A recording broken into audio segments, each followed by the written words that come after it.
Is Iran really seeking a nuclear final solution for Israel?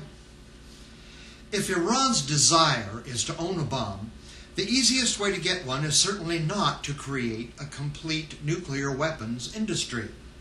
If their objective is to nuke Israel, they need only one, not an arsenal that could neutralize the objections of the US, Russia, India, and China, all of whom are Iran's principal trade partners. The easiest way would be to simply buy one. For a country who has friends that can spend $10 billion on a hotel, the notion there is no black market that would serve them is inconceivable. Though the best delivery system is likely not a rocket, but a boat, or a camel, or a tourist, rockets capable of reaching Israel from Iran can be made these days by science fair kids like Rutan and Branson, for example, who are heroes of mine. I read with interest last year a quiet little story that back in 2003 we actually did find the WMDs. We found 500 metric tons of uranium yellowcake Saddam had stored, hoping someday to be able to refine it. Though they are still letting us call George Bush an idiot and a liar for failure to find anything, they kept that discovery secret. Why? Well, clearly so the new government of Iraq could not claim it as theirs. It was quietly announced only that it had been sold to a Canadian company, from which it will eventually, of course, find its way into the U.S. nuclear weapons program. What they told us about the fearful issues they create is bullshit, intended to cover their true intentions, which have everything to do with controlling the minds of the people, to control the power and the might, to control the money flows, and so to control the world.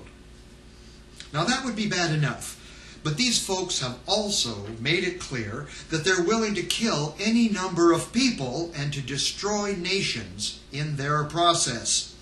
Now we of the tabloid, propagandized, wage slave American population therefore have two serious problems, and the recent election did not make either of them go away.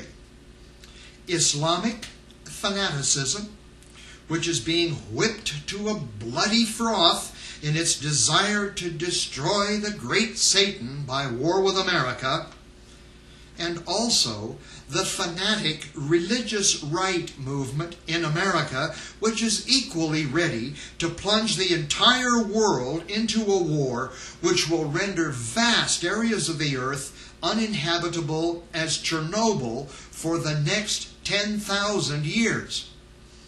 Not to mention that the use of explosives to destroy satellites in orbit would render the LEO an uncrossable minefield that would end space exploration forever, making us, in the cosmic long run, an egg with an uncrackable shell. All the sides in this virtual world fantasy game they are playing out for real on our planet think they are doing it to fulfill their own side's prophecies, and so to find favor with God as defined by their idols. The only possible escape from the self-fulfilling prophecies of the Abraham story is a global epiphany, the recognition by the faithful of all versions that it is fundamentally a fiction, a story evolved to explain life, to give people a sense of purpose and a moral compass.